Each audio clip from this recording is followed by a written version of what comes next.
Hello, everybody. My name is Richard C. Wilson, founder of the Family Office Club. I've got my friend here with me today, Josh McCallen from Accountable Equity. How are you, Josh? Great to be here. Great community. Thank you so much for all you do with Family Office Club. Sure. Yeah, and I appreciate you being on the podcast maybe a year or 18 months ago, once before. I know you've been part of the Family Office Club for a little while now. And we're having you on here just because I think you're doing something unique in real estate. And I think out of 1,100 members who are all raising capital for something in our investor club, this stands out as kind of a top 5 or top 10 thing that's just native to my DNA and what we do, because we've hosted 150 live events and you're focused on a specific niche of investing in, and you're going to say it better than me in a second here, but investing in resort properties that have wedding or event venue components in the region that you're focused on. If you can kind of correct what that exact focus is. You said it beautiful. You said it beautifully. I mean, ultimately our business, Accountable Equity, raises capital. That's the whole idea of investors can get involved in this. But you're right. Our day-to-day business, running resorts, we target properties that have lifestyle components, event components, and especially wedding components, but that are really experiential, totally different than just buying big boxes. You know, we buy special.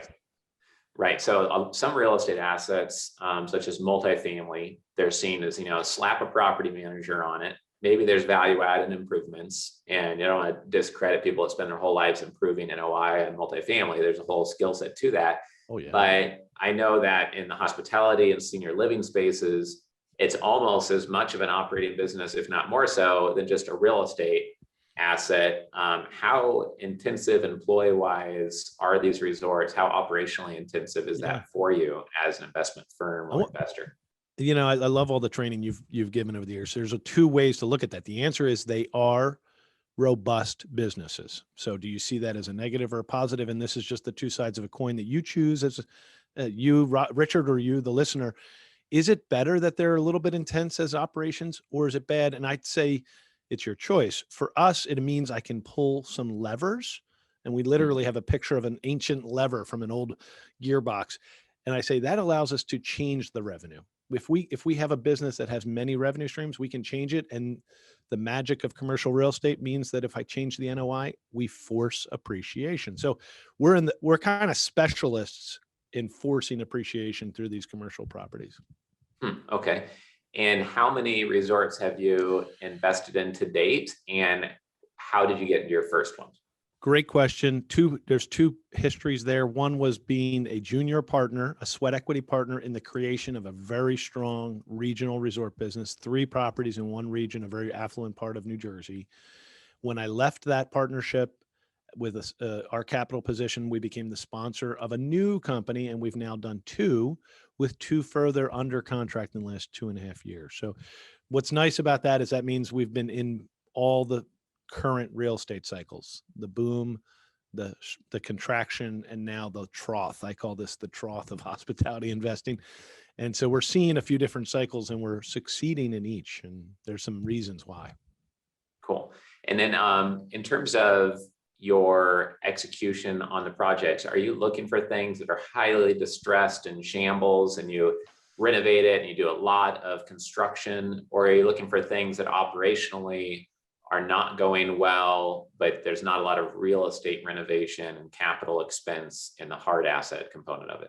Yeah, fair question. Great question. We will do both. At this point, we usually like a sizable amount of construction requirement because that allows us to take a lot of our properties are pretty mature. They're historic. They have made it through since the Depression. So there's a lot of longevity to the things we buy. I kind of like that being in the DNA of that property. Somehow it's made it through generations. But that always means there's functional obsolescence to the spaces, to the meeting spaces, to the wedding spaces. They don't look right to today's bride. So there's a certain opportunity if we can buy something that needs physical construction, was we'll get the price at the below constructed repositioned, and then we will use today's best practices to position those renovations for money making. You know, there's a time I'm looking at a property right now where a gentleman bought it 15 years ago, but he was 70 years old when he bought it. So he renovated it, but he did it in a functionally obsolescent way. So we're looking at buying it now 15 years later with a lot of repositioning because it's kind of not fit. Right. I would guess you do cost sig studies on these. Always. Yeah. Yeah, And then, we're firm believers in making it tax efficient for our investors, and we do cost segregation. okay. And then down the road, I would guess that some of these properties may qualify in the future for historical tax credits. Potentially, it's something that you probably have in your mind since you literally use the word historic and you're on the ball in terms of tax strategies, right? We are that one strategy. I'm on the ball of making sure our investors have efficient flows of income with very minimal taxable consequences. But I'm not, I'll be very honest, I'm not an expert on the historic tax credits because, first of all, we're looking at two that are technically would qualify, but I've also been cautioned. It's like a pro and con because if you have to keep it functionally obsolescent, meaning in its current shape, then what's the better choice? And so I would say we're technically not experts on the historic tax credit, though Sure, sure. we're looking, anybody who's listening who wants to call me and advise us, we would like that. I've got, we've been doing this 100 tax expert interview series, and we've got two different experts in the area, and we'd be happy to just equip you with the right people, just so when the right scenario comes along, it's usually never smart to never do them or to always do them. You know, it might restrict you or not be the right plan for the property, but we're happy to connect you to the experts we've found along the way. And to your point, though, just to make a point, an exclamation point, our renovation concept is that we're restoring the soul of the property. We have this whole vision of hospitality. So we actually think it's important to restore them appropriate to their architecture and their heart, like the soul, Right. but tweak it so it's incredibly appealing to today's guest. So therefore, historic tax credits would actually probably work a lot of times. We just have to get into it a little better. Yeah, sure. And I know it can delay a project because of approvals, and that can hurt the IRR for an investor or hurt how fast they get the income back from a property. So could be a trade-off that could cause more pain than benefit in some cases, I think, if you're not careful, from what I've heard. Also, I'm just wondering, I've seen families buy a hotel that has the food and beverage, included in the price. Maybe it's always been a dog, or it's an operational piece that the family's not great at, and they'll buy it and then resell out that F&B to get it off the balance sheet to make their total acquisition price lower. In your case, you may or may not have a restaurant on site at many of the resorts that are big enough, but I would guess a lot of times that restaurant and kitchen is serving the exciting operational piece, the wedding catering. You get to charge the $100 for scrambled eggs, or whatever per plate for people who want the dream wedding. So I would guess you're not splitting that out, because that's how you grow that NOI in a real estate business. Cap rates are so low, you're actually being rewarded more by including things, and you'd actually look to include more rather than exclude, I would guess, in most cases. So you're not splitting stuff out, I'm guessing, post close, or? Yeah. Thank you for asking that question. A lot of investors out there who've decided, there's probably people listening today that have considered buying a few properties in the resort space for their own benefit, like as a trophy or as a gift. And they've always been cautioned by their friends, but the food and beverage will kill you. Yeah, the rooms are where the profitability tends to be. However, about 5-6 years ago, after we had really exploded the wealth of the success of those properties on the beach and all that, it came around the crux of the food and beverage. It allowed us to change the catering revenue, which was exponentially profitable. And it also allowed us to change the seasonality, because we like to buy efficient projects. Sometimes they're in the Northeast, which means seasonality. So if we buy seasonality, how do we mitigate seasonality? And food and beverage can be a real key. You can create events, you can drive traffic through catering, but you can also create festivals. And that's one of the big success stories we had during Corona, was we pivoted into festivals outdoor. And because we were expert at food and beverage, and I mean millions and millions and millions of dollars of food and beverage, multiple restaurant concepts, and we had to learn how to become experts and how to hire the right chefs and the culinary teams and the sales. So we pivoted specifically during Corona into festivals outside. But years ago, I came up with this thought process. It's a kind of a mental thing. Even though we all love the rooms and the room rents and how fast you can drive them up and how flexible you can be to demand cycles, we make our money by running food and beverage successfully, because if you don't, it destroys your rooms. So we said, what if we look at ourselves as food and beverage experts first and rooms second? Not because we don't love rooms, but because it shifts your focus and your energy into what is more, in a sense, challenging.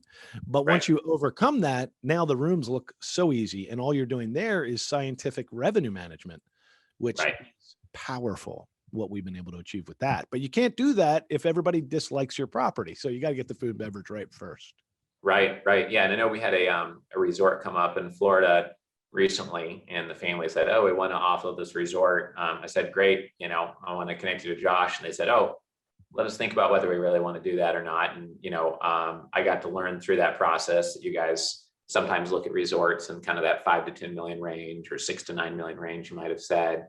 Can you specify a little bit more what geographies you prefer, what size of venues, et cetera, in case someone listening here wants to sell what they have? Yeah, that's actually a great point. Anyone who can bring us a bird dog deal too right now, we are buyers. We have 5 under current investigation through due diligence, but we have 2 in LOI. And the price range, I might have said to you, we've done really well with $5 to $10 million acquisitions. Yeah. The first 2 were like that, but they're both now valued almost at 20 million each. So they've had to manage. So my point is, we're looking more now at the 20 to $40 million purchase. Of course, we'll take a sweet spot south of 10 million if it fits, but we love that. Anywhere, let's say from 10 to 40 million right now would be an ideal purchase. And our geography is based on, we've kind of developed a national niche expertise in weddings. I mean, we've sold more weddings at one of our properties than anybody in the country, 700 weddings in the last 24 months. It sounds crazy. It sounds impossible until you realize it's 240 acres with 5 ballrooms and outdoor gardens. And it's nothing like you've ever seen before, but that's that winery one that you and I talk about. But my point is that wedding expertise has put us on a trajectory where put us in a market, we'll do the due diligence based on weddings, and I can do a very solid P&L or a pro forma P&L based on that, not because we're only a wedding venue, but because we can almost secure mathematically leads to conversions, to profits, to deposits. And that really stabilizes the pro forma and allows investors a lot of peace of mind before we even buy it. Right. Excellent. Yeah, that's great. What is the most counterintuitive or surprising thing you've learned about investing in resort properties that's not obvious to anyone looking at the space on the outside? I would say that 9 out of 10 people I talk to think of it more in terms of what the market will give you. And the most counterintuitive thing about the reason we've been able to create wealth through resorts and not just revenue is because we look at the self-generated demand that a resort can hold. So therein lies the most counterintuitive thing, is that we really only want to buy resort style assets, not necessarily hotels, and not necessarily box hotels like a Hampton Inn. Those can only make profit if the market gives it to them, whereas we can make profit through sales. And those are Yeah, great point. I think, smart family offices can be nimble, agile, and they have ways to add value. So in a down market, they buy at discounted prices and they add value. On an up market, the valuation of their properties rise and they can add value. And it comes down to their strategy and consistently adding value in a unique way or playing a unique game in the marketplace versus just having some beta ETF type index exposure to things. And some people don't get that and they say, "Oh, well, investing in real estate, that's not smart to do now. I mean, cap rates are low." It's like, well, if cap rates are low, then every dollar of NOI you create, you get 20 times valuation. That's better than a publicly traded company in some cases, right? So, I love that answer. That's a good point. It comes back to why anyone listening to this who's a private investor, if you're just randomly investing in things and you're not creating a family charter document and values and mission and objectives and figuring out your wealth creation story and your unique ability, as Dan Sullivan would say, and dialing things in so you know your strike zone and coming up with your own strategies, then you're just allocating passively or hopefully finding some focused, smart strategies that will do well. But most families don't create great wealth or defend it well just by being passive all the time. Everyone created their wealth for a reason, typically. It's not just luck. So using that as part of an investment strategy is so critical. So Josh, I see in our future, I hope that you have great success. Seems like you've got great momentum now, and I hope that Family Office Club is hosting an event in one of your resorts at some point, or that I could bring my wife and kids to come check a couple of them out at some point. Any last comments just on the industry or on anything else you'd like to share today? Yeah, the industry is maligned. And we say take that as a Warren Buffett moment. Is it maligned forever, or is this the time to strike? And there's also something else that's going on. We are getting expanding cap rates, if you want to think of it that way. We're buying at a discount sometimes, and we're going into assets, and others can do this. A family office can follow our blueprint. I actually wrote a brief little ebook, if they ever wanted to, called The 10 Steps to Building Wealth with Resort Hospitality Assets. You can have it for free on our website. And that way you can see the DNA that we use, or the analysis we use when looking at properties, Right. some of which we've touched on here today, but you can get that at accountableequity.com, and you can download that book. Okay, great. Well, obviously anyone listening, first of all, I want to point out that Josh isn't paying to be a sponsor here. I'm just genuinely curious and try to use my own business just to learn more and be a little bit smarter of an investor myself. And we know a lot about events. So that's why I wanted Josh to come on here. But second of all, obviously, if you hear of anything on our podcast, obviously you have to complete your normal due diligence. It's not anything you hear on a podcast being already due diligence approved, et cetera, just like every other episode that you listen to here.